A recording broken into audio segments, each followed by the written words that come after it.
안녕하세요. 저는 7살짜리 아들을 키우고 있는 40살 아빠입니다. 아내와는 9년간의 결혼 생활을 마치고 작년에 이혼을 했습니다. 세상에 순조로운 이혼이 어디 있겠습니까만, 저 역시 상상조차 할 수 없었던 일들을 겪으며 참으로 파란만장한 시간을 보냈답니다.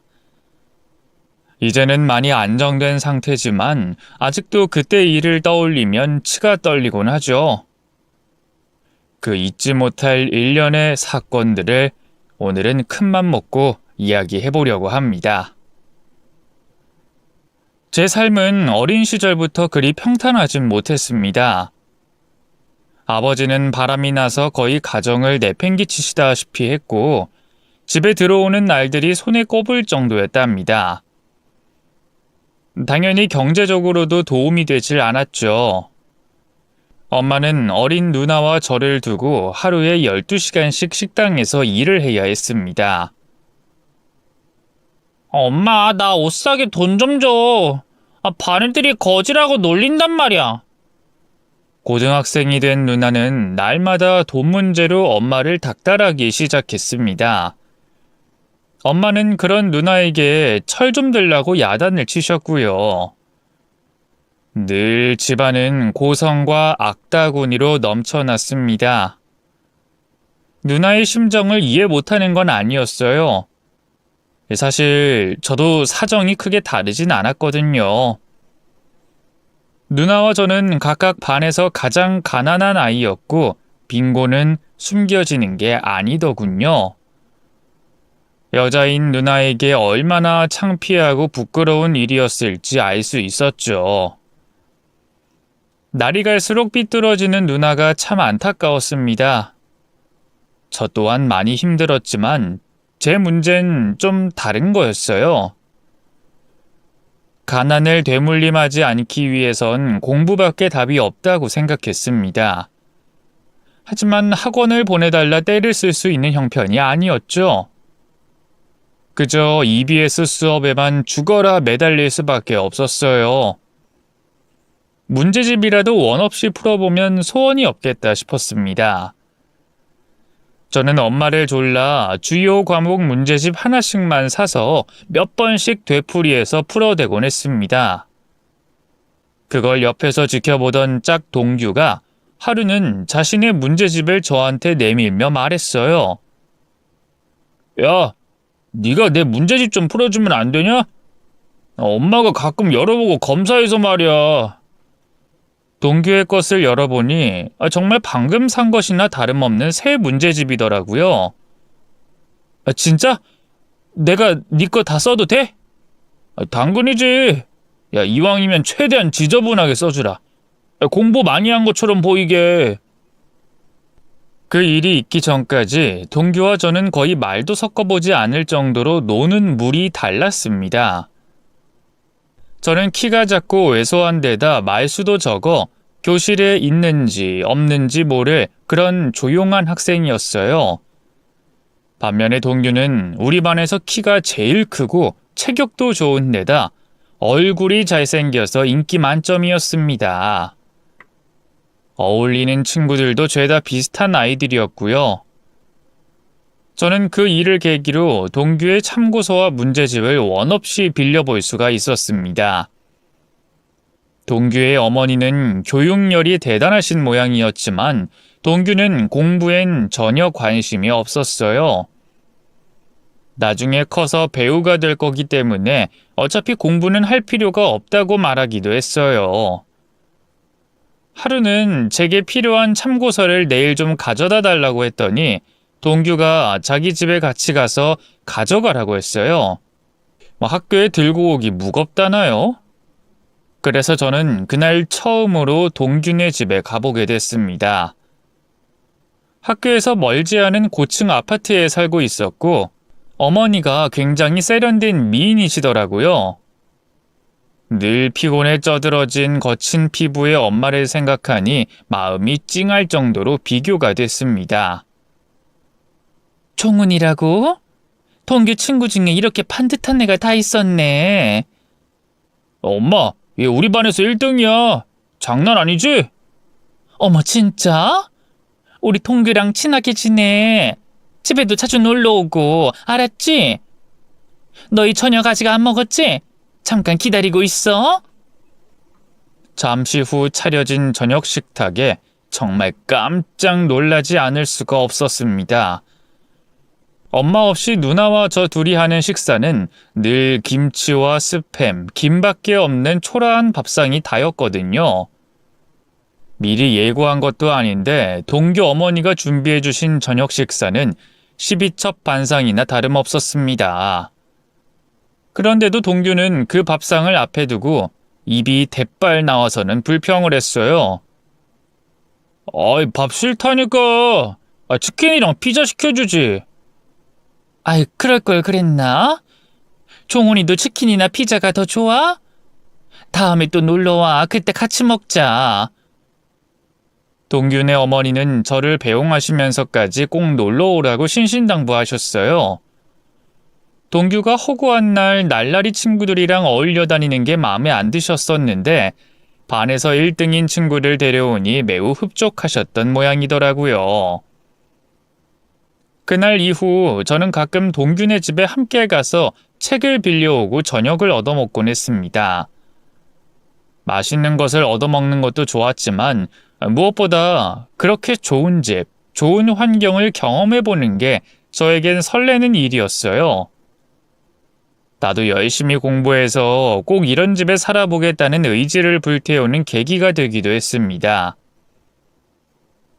학년이 달라지고 반이 바뀌면서 동규와 멀어지긴 했지만 고3 때까지도 종종 동규에게 가서 문제집을 빌려오곤 했어요. 좀 뻔뻔하다는 생각이 들긴 했지만 그 당시 제게 공부보다 중요한 건 없었습니다. 좋은 대학에 가기 위해선 못할 일이 없었죠. 그리고 마침내 저는 열심히 공부한 대가로 소위 말하는 명문대에 입학하게 됩니다. 엄마는 크게 기뻐하셨고 어차피 해도 안 될 거라고 저를 비웃던 누나도 깜짝 놀라는 눈치였답니다. 그때 누나는 대학도 못 가고 그렇다고 제대로 된 취업도 못한 채 알바나 전전하고 다닐 때였거든요. 저는 가난한 환경에서 자랐다는 이유로 비관해서 누나처럼 살고 싶진 않았습니다. 이를 악물고 생활비를 벌어가며 학점을 유지했고 그 결과 높은 연봉의 대기업에 취직하는데 성공하게 됐습니다. 제 손으로 이뤄낸 결과에 드디어 해냈다는 안도감에 펑펑 눈물이 나더군요. 물론 대기업 사원이 됐다고 해서 제 삶이 크게 뒤바뀌거나 달라지는 일은 없었어요. 남들보다 높은 연봉을 받는다지만 엄마에게 생활비도 드려야 했고 방 월세도 감당해야 했으니까요. 무리다 싶을 정도의 저축을 하느라 정작 제가 쓸 수 있는 돈은 얼마 안 됐죠. 다른 신입사원들과 함께 어울리기엔 무리가 있었어요. 그들의 큰 씀씀이를 당해낼 수가 없었죠. 대학생 때 한 번도 못한 연애는 해보고 싶었지만 그마저도 저에게는 사치다 싶었습니다. 사실 저는 여자들에게 어필하기엔 좀 부족한 외모의 소유자였어요. 일단 키도 작은 편이고 얼굴도 평범 이하의 수준이라고 생각합니다. 이런 제가 가난하기까지 하니 그 어떤 여자가 절 좋아하겠어요. 그저 무식하게 일만 했습니다. 밀려있는 업무가 있으면 내 거, 네 거 상관없이 가져다가 했고 야근도 밥 먹듯이 했어요. 사람들이 일 못해 죽은 귀신이 붙었냐고 놀릴 정도로요. 하지만 딱히 연애도 하지 않고 취미생활도 없는 제가 집에 가면 뭐 하겠어요. 저를 책임질 수 있는 건 제 업무 능력과 성실성이 다라고 생각했기에 아무 생각 없이 오로지 일에만 몰두했습니다. 대리를 달고 얼마 되지 않았을 때였어요. 거래처 사장님이 저를 따로 만나자고 하셨습니다. 저기 이 대리, 지난 몇 년간 이 대리를 쭉 지켜봐 왔는데 내가 이렇게까지 똑똑하고 성실한 사람은 처음 본 것 같아. 그래서 말인데 혹시 우리 회사에서 일해볼 생각은 없나? 생각지도 못한 제안을 받고 얼떨떨해 있던 제게 사장님은 미리 준비해온 연봉 계약서를 꺼내 드셨습니다. 대기업에서 일하는 양반을 맨손으로 모셔올 수는 없고 임원대우 톡톡히 해드리겠네. 대신 중요한 업무를 대행해줘야 하니 어깨가 무거울 수도 있어. 저는 사장님이 제시한 연봉을 보고 한동안 입을 다물 수가 없었습니다. 일을 열심히 한다곤 하지만 아직 어린 저에게 이런 엄청난 제안을 해주다니요. 사장님, 저 회사를 위해 이 한 몸 바쳐서 정말 열심히 일해보겠습니다. 환영해.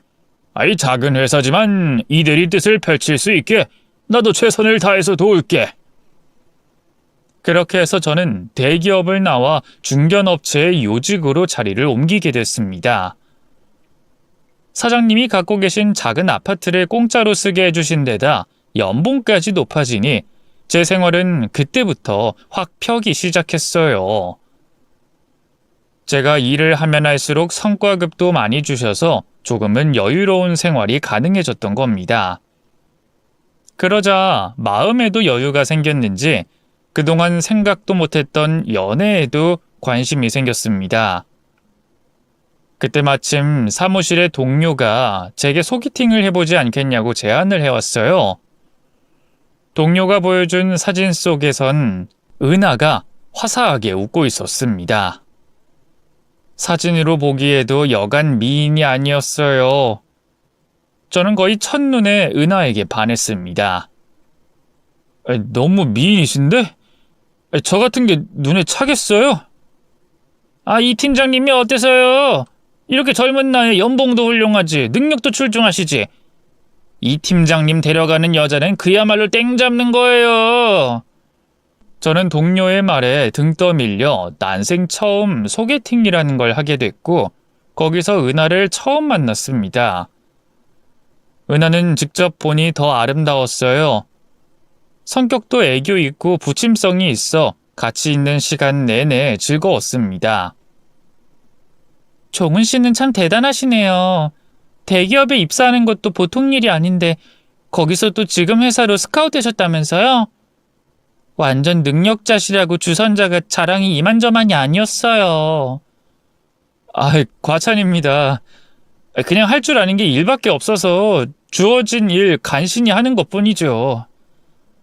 겸손하시기까지. 저는 종훈 씨가 마음에 들었는데 종훈 씨는 나 어때요? 네? 저는 뭐예요? 저 마음에 안 드세요? 아니요. 그럴 리가요. 여자를 사귀어 본 적이 없어 쑥맥 그 자체였던 제게 은하는 하늘에서 내려온 천사 같은 존재였어요. 분위기를 자연스럽게 리드할 줄도 알았고 여기저기 좋은 데이트 장소로 절 끌고 가 주기도 했어요. 연애 초보인 저도 상대가 은하였기에 편하게 데이트를 즐길 수 있었답니다. 반년 정도 사귀다가 결혼을 결정했을 때도 마찬가지였어요. 차를 뽑고 아파트를 사고 할 때도 은하는 주도적으로 앞장서서 모든 일을 척척 다 알아서 했어요. 무슨 일에든 적극적인 성격이 참 매력적으로 느껴졌습니다. 저같이 공부나 할 줄 알고 일만 할 줄 아는 쌤님에게는 이만한 짝이 없어 보였죠. 은하는 결혼을 하면서 이제껏 다니던 작은 사무실을 때려치고 전업주부가 됐어요.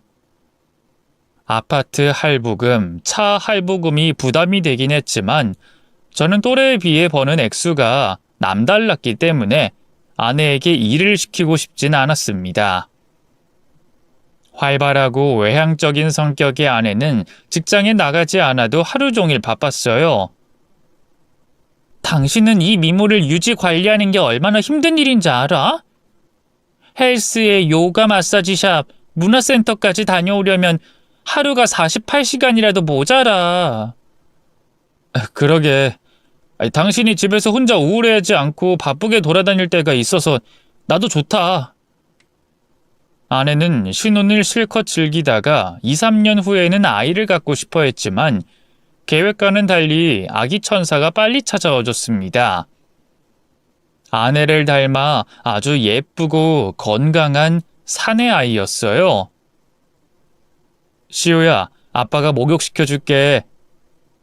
와, 누굴 닮아서 이렇게 착할까?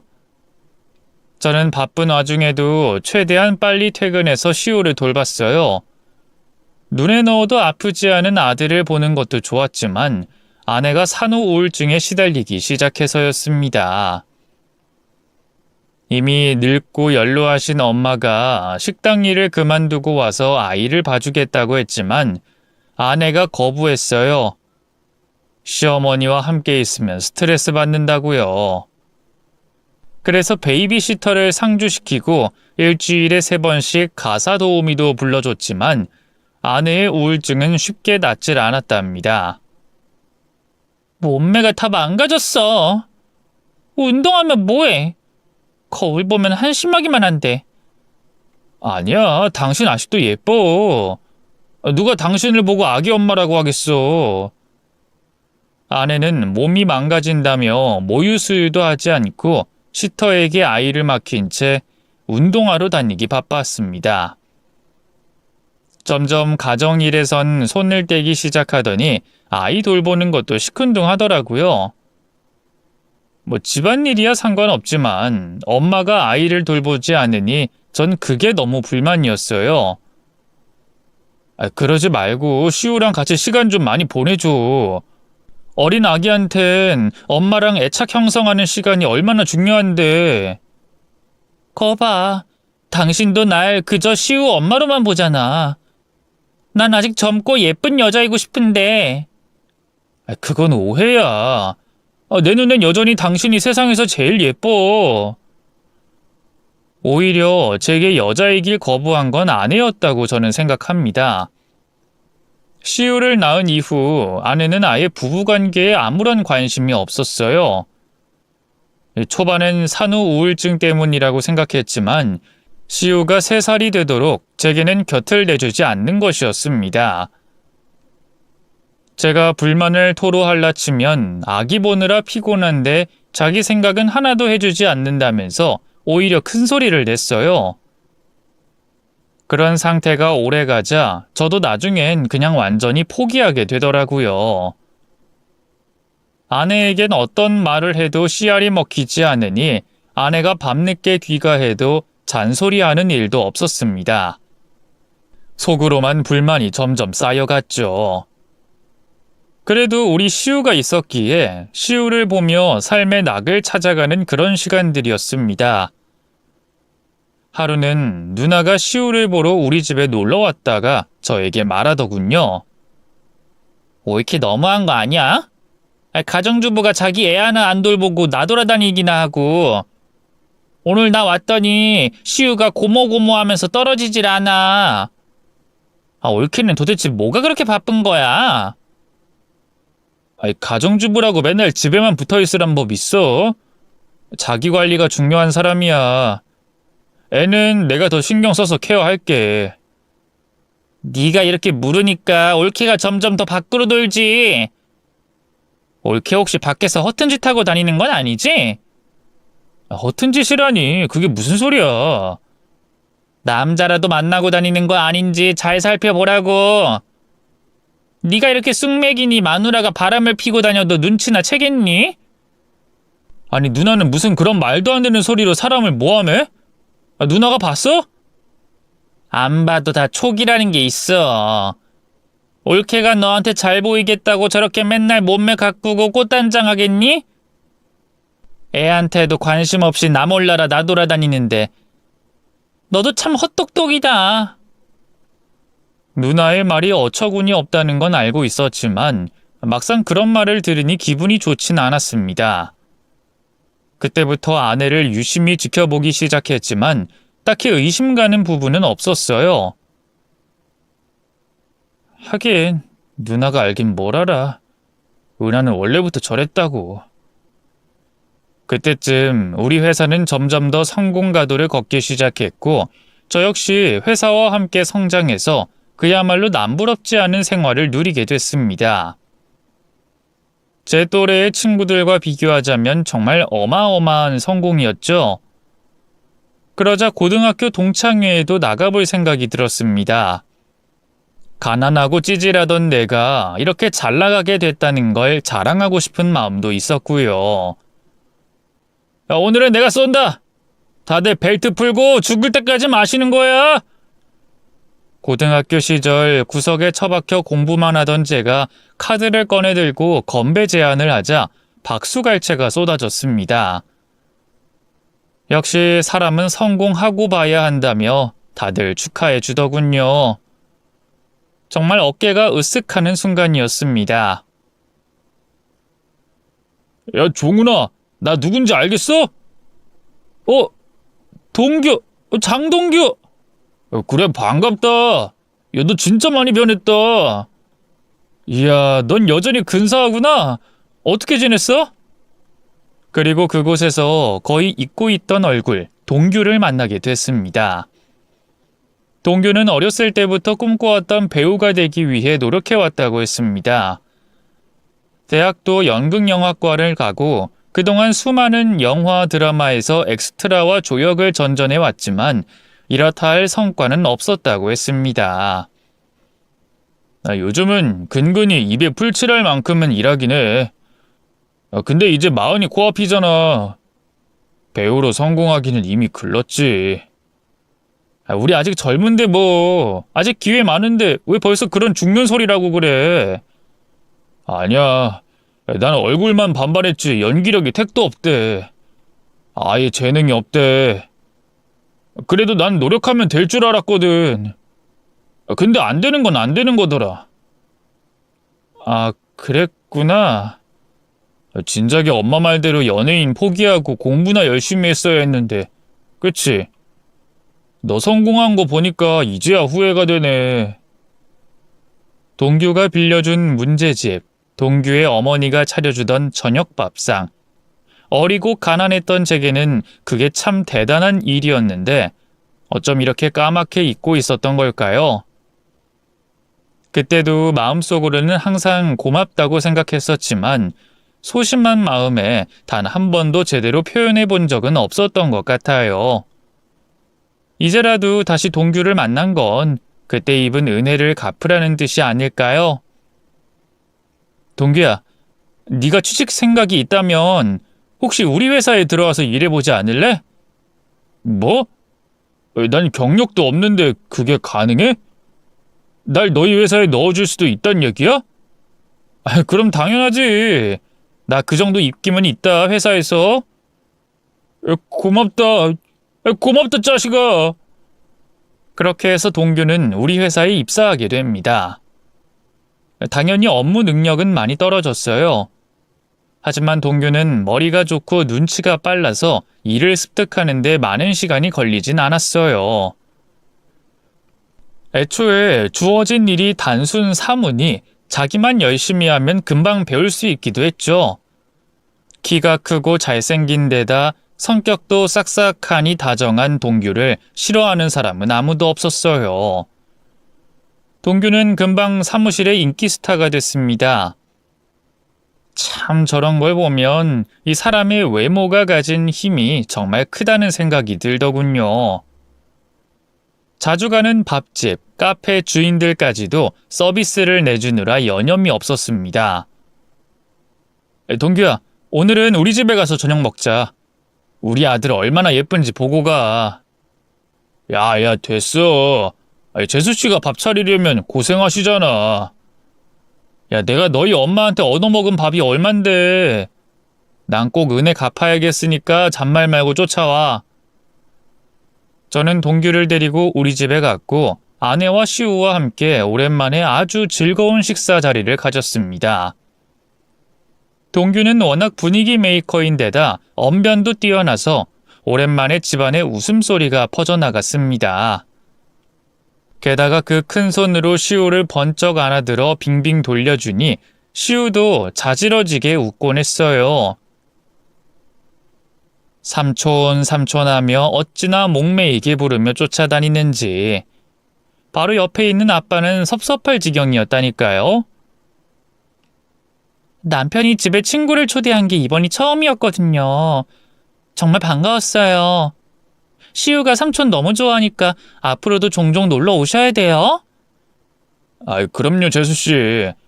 재수씨가 해준 밥이 너무 맛있어서 오지 말래도 계속 올 작정이었는데요. 그동안 저는 바쁘다는 핑계로 아내와 시우에게 많은 시간을 투자하지 못한 게 사실이었습니다. 저는 최선을 다했다고 생각해왔지만 동교 한 명 온 것으로 이렇게 집안 분위기가 활기차게 변하는 걸 보고 반성하기도 했어요. 내가 가장으로서 더 가족들을 행복하게 만들어줘야겠구나 결심도 하고요. 그래서 주말엔 가족들을 데리고 야유회도 가기로 했습니다. 피크닉 바구니에 샌드위치와 김밥을 잔뜩 싸서 차 트렁크에 실었어요. 그동안 요리에 크게 관심이 없던 아내도 제가 적극적으로 나서니까 새벽부터 일어나 도시락을 준비하더라고요. 와, 이걸 우리 셋이 어떻게 다 먹어? 그런가? 너무 많이 했나? 그럼 당신 친구도 시간 되면 오라고 그래. 아, 동규? 걔 애인 없어서 집에 있을 수도 있어. 한번 전화나 해볼까? 마침 집에 있던 동규는 한 걸음에 뛰어왔고 우리 네 사람은 공원의 큰 나무 그늘 아래 자리를 잡고 즐겁게 점심을 먹었습니다. 시우와 함께 공놀이도 하고 비눗방울 놀이도 하면서요. 동규 씨는 결혼도 안 한 사람이 어떻게 이렇게 애를 잘 봐요? 원래 애를 좋아해요. 아마 결혼했으면 애 셋은 낳았을걸요? 그러고 보니 아직 미혼인 것도 신기해요. 동규 씨 인기 많을 것 같은데. 그동안 배우한다고 변변한 수입도 없었으니 어느 여자가 절 좋아하겠어요. 이젠 종훈이 덕에 돈도 벌고 생활도 안정되니까 연애하고 싶긴 하네요.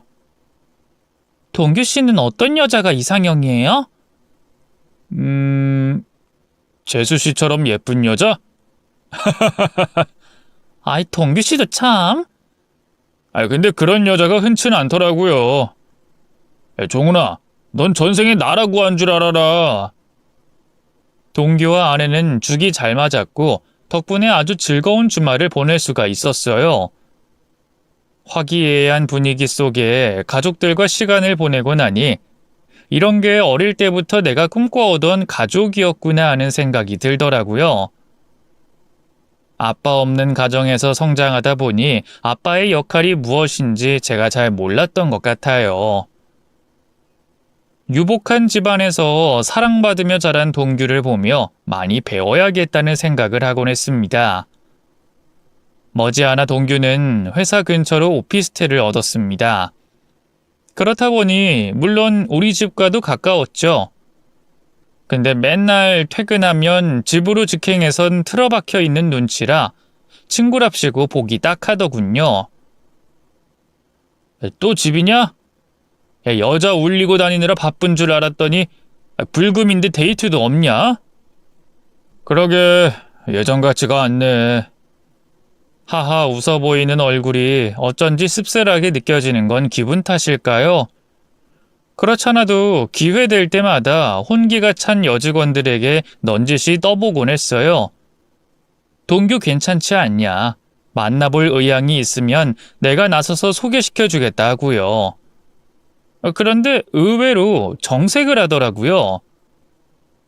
40이 다 된 나이에 이제 신입 초봉 받는 거 뻔한데 어딜 갖다 붙이냐는 거죠. 여자 마음은 알다가도 모르겠어요. 탕비실에서 커피 타주면서 시시덕거릴 때는 언제고 그렇게 멋졌던 친구가 어쩌다 사회에서 연애 시장에서 안 팔리게 된 건지 딱한 마음이 들었습니다.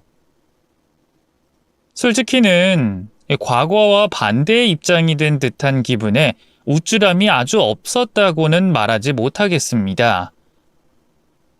그렇게 동규를 바라보는 제 마음은 늘 복잡했습니다. 아주 친하냐 하면 그런 것도 아니고 고맙기도 하지만 측은하기도 하고 회사 사람들이 오히려 동규를 더 좋아하는 것 같아 불편한 기분도 조금씩 들다가는 그런 제가 싫어져서 얼른 마음을 다잡아야 했죠. 너 저녁이나 변변히 챙겨 먹고 다니냐? 어머니가 반찬이라도 해다 주셔? 아이, 무슨 그동안 부모님 말 안 듣고 지 하고 싶은 것만 하고 다니더니 꼴 좋다고 쳐다도 안 보신 지 오래다. 말이 좋아 집 보증금 빌려주신 거지 쫓겨나다시피 한 거야. 그러냐? 몰랐네. 캠핑 이후로 우리 가족과 부쩍 친해진 것도 사실이라 저는 동규에게 앞으로 저녁 식사는 우리 집에서 함께 하자고 제안했습니다. 숟가락 하나 더 놓으면 된다고요. 처음엔 마다했던 동규도 매번 제 손에 이끌려 우리 집으로 퇴근을 했고 그런 매일이 점차 일상이 됐습니다.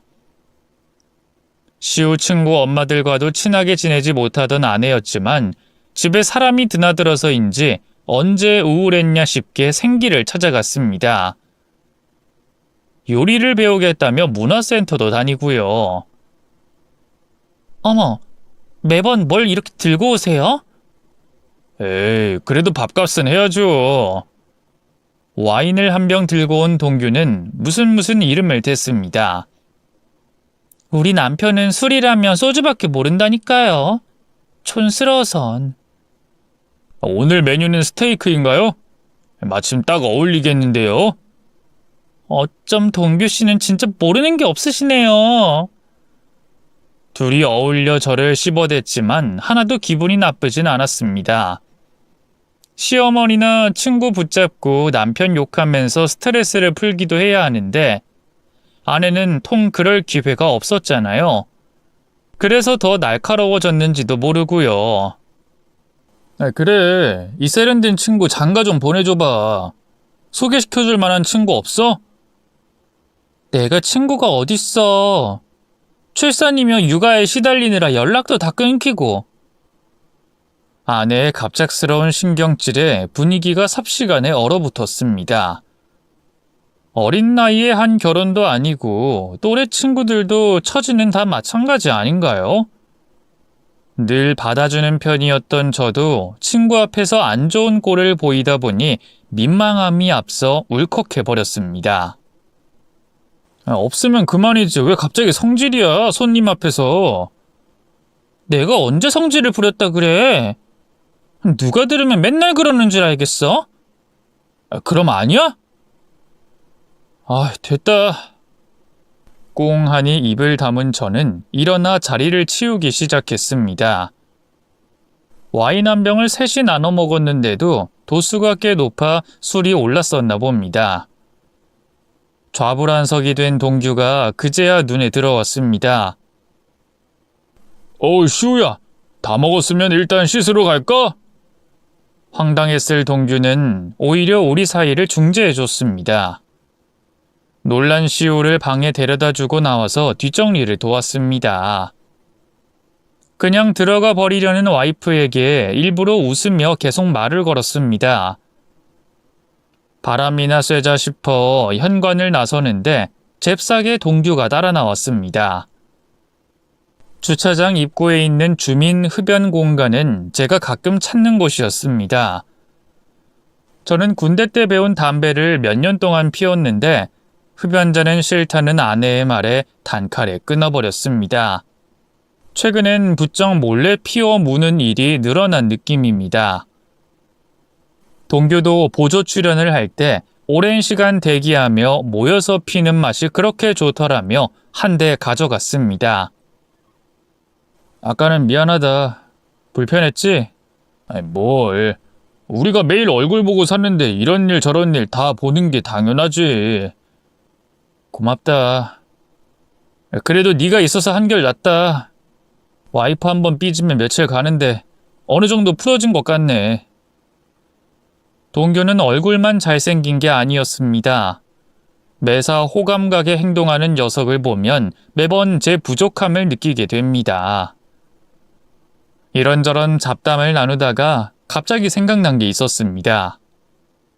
몇 주 후에 회사에서 헝가리로 장기 출장을 가기로 예정돼 있었습니다. 아참, 오늘쯤 출장 얘기하려고 했는데 분위기가 이래서야 다 틀렸네. 재수 씨한테 아직 얘기 안 했어? 그 말 꺼내기가 쉽지 않네. 뭐야? 야, 결혼하면 남편은 와이프가 친정 가면 좋아하고 와이프는 남편이 출장 가면 좋아한다더니 둘이 아직도 금술이 장난 아니게 좋구나? 좋기는 둘이 떨어지기 싫어서겠냐? 3개월이나 해외에 나가 있어야 되다 보니까 아무래도 눈치가 보인다 이거지. 해외 출장은 보통 신입들을 돌리는데 그만두는 일이 잦아서 결국 팀장인 제가 폭탄을 떠안게 된 거죠. 시우가 아직 젖먹이일 때도 한번 이런 일이 있었는데 그때 와이프가 노발대발 했었거든요. 자기는 독박 육아를 하고 있는데 저는 비행기를 탄다 이겁니다. 무슨 유럽 여행이라도 가는 줄 아나 봐요. 회사 사정이 그렇다고 말하며 달랬더니만 또 제가 우유부단하고 거절을 못한다나요. 뭐 하여튼 아직까지도 그때 일로 뒤끝 있게 구는 탓에 쉽사리 입이 떨어지지 않았습니다. 암튼 나 없다고 발길 뚝 끊지 말고 밥도 얻어먹고 시우도 봐주고 그래. 너도 없는데 어떻게 혼자 너희 집에 와? 뭐 어떠냐? 뭐 한 숟밥 먹으면 식구나 다름없지. 하지만 언제까지도 차일피일할 수만은 없었습니다. 와이프에게 어렵사리 출장 얘기를 꺼냈더니 뭐 의외로 가타부타 말이 없는 겁니다. 한시름 던 저는 슬슬 비위를 맞췄습니다. 3달인데 혼자서 힘들지 않겠어? 괜찮아. 자기가 있으면 집안일을 도와 등하원을 시켜? 선물이나 하나 큰 걸로 사와. 그럼 물론이지. 이번에 바뀐 가사 도우미는 괜찮아? 아니면 뭐 어머니한테 와 계시라고 할까? 됐어. 불편해. 이크, 잘 나가다 삐끗했습니다. 와이프가 천부당만부당하다는 듯 도끼 눈을 떴습니다. 결혼 초기부터 아내는 시댁과 거리를 두려 했습니다. 뒤늦게 빛을 본 제가 어머니께 집을 장만해 드릴 때도 못마땅한 기색을 숨기지 않았죠. 어머니는 혹시나 내 결혼 생활에 누가 될까봐 며느리 눈치를 보시곤 했습니다. 저는 늘 그게 불만이었지만 매번 그냥 넘어갈 수밖에 없었죠. 그렇게 얼마 후 출장길에 올랐습니다. 거래처와 숙소를 오가며 정신없이 일을 했죠. 가족이 그리운 한편으로 저녁이 있는 유부남의 삶이 좋긴 하더군요. 새벽에 혼술도 하고 주말에 시간 나면 주변 관광을 하러 나가기도 하고요. 그땐 몰랐습니다. 한국에서 무슨 일이 벌어지고 있는지요. 3개월이 손살같이 흘러갔습니다. 인천공항에 도착해 전화를 걸자 아내는 그냥 집으로 오라는 무뚝뚝한 말뿐이었습니다. 평소 같으면 공항에 마중을 나오겠다고 시우가 난리를 쳐도 모자랐을 텐데 그 목소리를 들은 지 오래라는 사실을 눈치채지 못했습니다. 정기적으로 영상통화를 하긴 했습니다만 귀국 직전에는 워낙 바쁘기도 했고요. 저는 약간의 서운함을 느끼며 택시를 잡아 탔습니다. 집에 도착하니 정오쯤이었습니다. 짐을 내려놓자마자 시우부터 찾았습니다. 시우는? 시우의 방을 가리키는 아내의 표정이 왠지 어두웠습니다. 트렁크에서 선물을 꺼내들고 방문을 여니 아무도 없는 듯 방 안이 조용했습니다. 시우야, 아빠 왔어. 시우는 가만히 침대에 누운 채였습니다.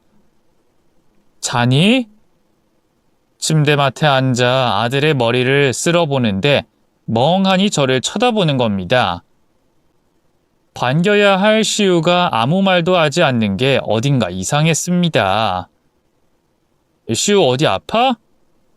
이 말을 짚어보는데도 아무런 반응이 없었습니다. 덜컥 두려운 마음이 들어 문가에 선 아내를 돌아봤습니다.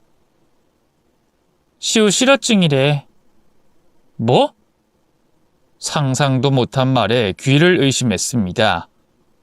그게 무슨 소리야? 왜? 아니, 왜 진작 얘기를 안 했어? 얘기를 하면 뭐 바로 달려올 순 있고? 아내는 원망하듯 차갑게 말했습니다. 그 말도 맞습니다.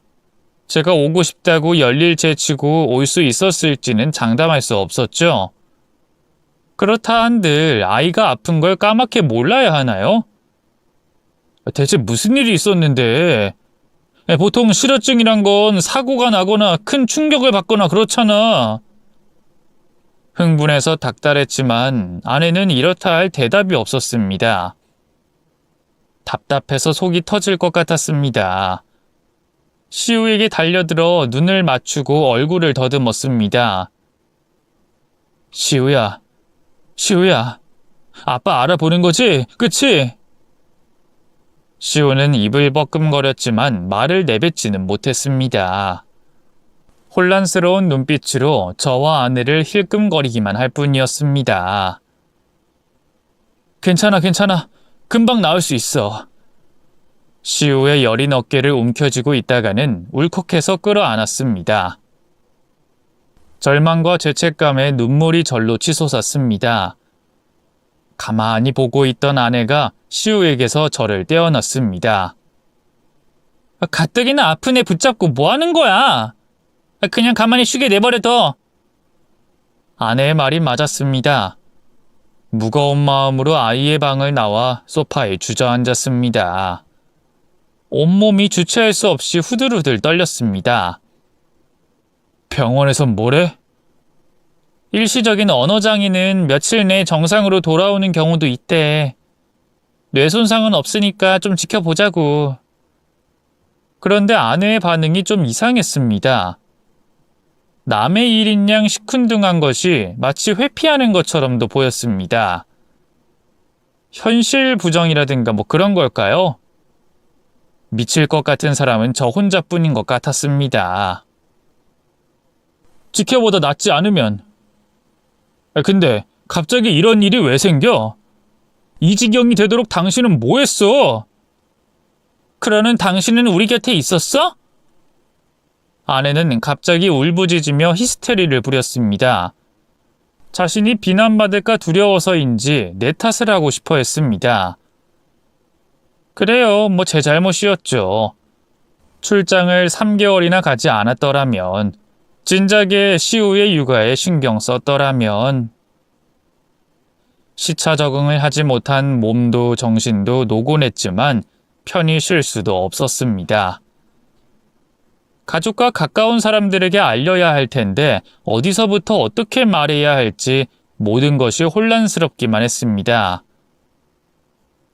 닥치는 대로 인터넷을 뒤져 정보를 찾아봤지만 이렇다 할 답을 구하지는 못했습니다.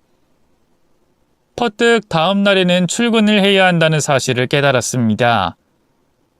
아내에게 회사를 쉬면서 시우를 낫게 해줄 곳을 백방으로 찾아볼까 한다고 말했습니다. 그러자 아내는 이런 지하로 반대했습니다. 의사가 지켜보자잖아. 당신이 뭘 어떻게 해? 그래도 이렇게 손 놓고 가만히 있을 수 있어? 찾아보면 무슨 수가 있겠지. 그럼 돈은 누가 벌어? 치료비는 땅에서 솟는데? 일하느라 가정을 돌보지 못한 탓에 이사달이 났는데 또 회사에 가야 합니다. 대체 왜 사나 싶더라고요. 무슨 정신으로 출근했는지도 모르겠습니다. 내색하지 않고 업무에 집중하려 애썼지만 마음은 시우 걱정뿐이었습니다. 파티션 너머로 동규의 얼굴이 보였지만 못 본 척 피하게 됐습니다. 도저히 일상적인 대화를 나눌 기분이 아니었습니다. 아무래도 티가 났나 봅니다. 무슨 눈치를 챘는지 제 주위를 맴돌던 동규가 어렵사리 말을 걸더군요. 혹시 출장 가서 무슨 일이 있었어? 아니야, 아무것도. 그래? 참, 당분간 우리 집에 오는 건 힘들겠다. 다행히 동규는 더는 캐묻지 않았습니다. 퇴근까지 어찌나 시간이 더디던지요. 시우 걱정에 운전을 서두르는 한편으로 집에 돌아가긴 싫었습니다. 한층 더 껄끄러워진 아내와의 사이는 견디기가 힘들었기 때문이죠. 집으로 돌아오자마자 시우의 방으로 향했습니다. 침대 밑에 앉아 머리를 몇 번이고 쓰다듬었습니다.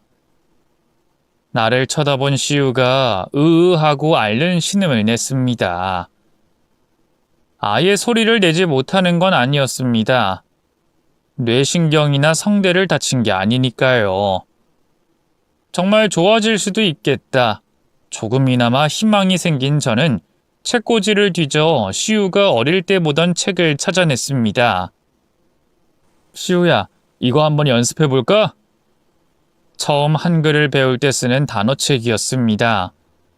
책장을 넘기는데 눈물이 앞을 가렸습니다. 시우는 무척 답답해하고 저는 할 수 있다고 계속 격려했습니다. 그때 말소리를 듣고 달려온 아내가 불이 나게 저를 떼어냈습니다. 뭐 하는 거야? 치료는 이런 식으로 한대. 발성 다음에는 단어. 애한테 자꾸 스트레스 주지 마. 시우를 꽁꽁 숨겨두려고만 하는 아내와는 갈등이 깊어져 갔습니다. 저는 며칠간 수면 부족에 시달렸습니다. 침대에 누워도 근심이 끊이질 않고 지옥 같은 밤을 보냈습니다. 얕은 잠에 들 법하면 기억조차 나지 않는 악몽을 꿨습니다. 그렇게 새벽 몇 시쯤 됐을까요? 누군가 몸을 흔드는 느낌에 눈을 뜨니 시우가 있었습니다. 시우? 시우 왜? 뭐 줄까? 아빠. 분명 저를 불렀습니다. 놀람과 기쁨에 벌떡 몸을 일으킨 저는 옆에서 자고 있는 아내를 깨우려 했습니다. 화들짝 놀라 제 팔을 붙잡은 시우는 얼른 검지손가락을 입술에 갖다 댔습니다. 엄마 몰래요. 잠깐만 와보세요. 시우는 더듬대긴 했지만 분명히 말이 되는 단어들을 내뱉었습니다. 시우를 따라 작은 방으로 온 저는 감격에 차 있었습니다. 시우야, 이제 다 나은 거야? 그런데 안방 쪽을 쳐다보는 시우의 표정이 초조함과 불안에 가득 차 있었습니다. 저는 왠지 모를 불길함에 휩싸였습니다. 아빠, 할 말이... 답답해하던 시우는 잠옷 상의를 벗기 시작했습니다. 시우의 벗은 상체에는 군데군데 멍이 들어 있었습니다. 손목엔 묶인 자국이 보라색으로 물들어가고 있었습니다. 명백한 학대의 흔적이었죠. 저는 놀란 나머지 눈이 뒤집힐 것 같았습니다. 누가 이랬어? 혹시 어린이집인가? 제 상상력이란 이 정도에 불과했습니다. 하지만 이어진 시우의 대답에 머리를 둔기로 맞은 기분이었습니다. 엄마. 엄마? 엄마가 왜? 충격에 목이 메었습니다. 믿고 싶지 않았지만 아이가 거짓말을 할 리 없었죠. 시우는 괴롭게 말을 이어갔습니다. 말하지 말라고. 내가 본 거. 뭘? 그렇게 저는 판도라의 상자를 열고 말았습니다. 시우는 더듬더듬 자기가 본 것을 말했습니다. 동규 삼촌이 엄마랑 같이 있었어요. 옷을 다 벗고. 그래서 저는 울먹이는 아들을 와락 껴안고 말았습니다. 더 말할 필요 없다고요. 시우는 제 아내와 친구가 바람난 현장을 목격한 겁니다. 충격을 받은 나머지 말을 잃고 만 것이고요. 그런데 그 악마 같은 여자는 자기가 한 짓을 들킬까 무서워 아이를 때리고 겁박하기까지. 소름이 끼쳐 한시도 그 여자와 같은 지붕 아래 있고 싶지 않았습니다. 저는 얼른 옷가짐만 챙겨 시우의 손을 잡고 집을 나왔습니다. 가까운 호텔을 잡고 시우를 재우고 나니 동이 터왔습니다. 경찰에 신고해야 하는지, 변호사를 찾아가야 하는지, 간통죄가 먼저인지, 가정폭력이 먼저인지 머리가 터질 것 같았죠. 어찌됐건 당분간 회사에 나가는 건 무리일 것 같았습니다. 날이 밝는 대로 사장님께 전화를 드렸습니다. 사직을 말씀드리자 사장님은 난데없이 무슨 소리냐며 기겁을 하셨습니다. 일단 나와서 얘기를 하자고요. 시우가 푹 잠든 사이 회사로 향했습니다. 사장님은 만류하며 이유를 집요하게 추궁하셨지만 쉽사리 입이 떨어지지 않았습니다. 지금껏 저는 누군가에게 제 고민을 털어놓으며 의논해 본 적이 없습니다. 일찍이 아버지의 존재는 없었고 어머니는 기대기에 너무 힘들어 보였고 누나와는 충분히 가깝지 못했죠. 그래서 친구와도 배우자와도 깊게 소통하는 법을 몰랐었죠. 결국 그동안의 사건을 털어놓기 시작한 저는 눈물을 펑펑 쏟고야 말았습니다. 사장님은 제 일처럼 화내고 안타까워 하셨습니다. 마치 아버지처럼요. 사장님은 일단은 며칠 쉬고 재택근무로 돌려보자고 배려해 주셨습니다. 그리곤 아는 변호사를 연결시켜 주셨죠. 잔뜩 응성만 부린 꼴로 일어나는데 민망하기 짝이 없었습니다. 그렇게 사장실을 나오다가 동규를 딱 마주쳤습니다. 어색하게 인사를 건네는 녀석을 낚아채 비상구 계단으로 떠밀었습니다. 너는 날 볼 낯짝이 있냐? 눈치가 빠른 동규는 모든 걸 체념한 듯 오기를 부렸습니다. 자꾸만 너희 집에 데려간 건 너잖아. 너 없을 때도 가서 들여다보라면서. 나도 할 말이 있다고. 역시 배우 지망생 출신이라 연기력이 대단하네. 나랑은 좋은 친구인 척 뒷구멍으로는 와이프한테 추파를 던지고. 뭐래? 난 가만히 있는데 네 마누라가 먼저 알랑대면서 꼬셨어. 저는 얼마든지 상처를 입어도 좋습니다. 하지만 시우가 말을 잃을 정도로 깊은 충격을 받은 걸 생각하면 어떤 응징을 해도 속이 풀릴 것 같지 않았어요. 애가 봤어. 충격을 받아서 말을 제대로 못한다고 지금. 뭐? 거기까진 몰랐어. 황급히 나오느라. 뻔뻔하게 굴던 동규가 눈에 띄게 당황했습니다. 아이의 일이 걸리니 일말의 죄책감을 느끼긴 하는 모양이었습니다. 위자료가 제법 청구될 거야. 그것도 엄마한테 달라고 징징거릴 거냐? 한심한 자식. 더는 말할 가치도 없었습니다. 즉시 그 자리에서 벗어나 변호사부터 만났습니다. 맘 같아서 나이 엄마를 깜빵이라도 보내버리고 싶었는데 그 정도 폭력으로는 징역이 나오질 않더군요. 이 나라 법이 어떻게 된 건지. 아이에게 접근 금지 명령부터 받아내고 유책 배우자에게 위자료로 보상받는 수밖에 없었습니다. 솔직히 제가 돈 몇 푼이 아쉬운 사람도 아니고 아이의 증언을 받아내는 것도 재차 상처를 주는 일이라 이혼 절차는 빠르게 진행했습니다. 아내는 울며 불며 빌었지만 말조차 섞고 싶지 않더군요. 어떻게 그럴 수가 있냐고 욕이라도 퍼부어야 했을까요? 다 부질없게 느껴졌습니다. 어떻게 해도 속이 시원해질 것 같지 않았습니다. 그렇게 한동안은 인간에 대한 불신으로 정신이 너덜너덜해진 상태로 지냈습니다.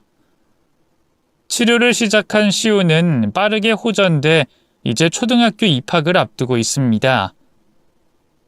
다만 모든 아픈 기억을 잊길 바랄 뿐이죠. 우리 부자는 서로를 힘껏 부둥켜 안고 힘든 시간을 극복해 가고 있는 중입니다. 균열을 알아차렸을 땐 이미 늦더군요. 자신의 가정을 가장 우선으로 소중히 지키셨으면 좋겠습니다.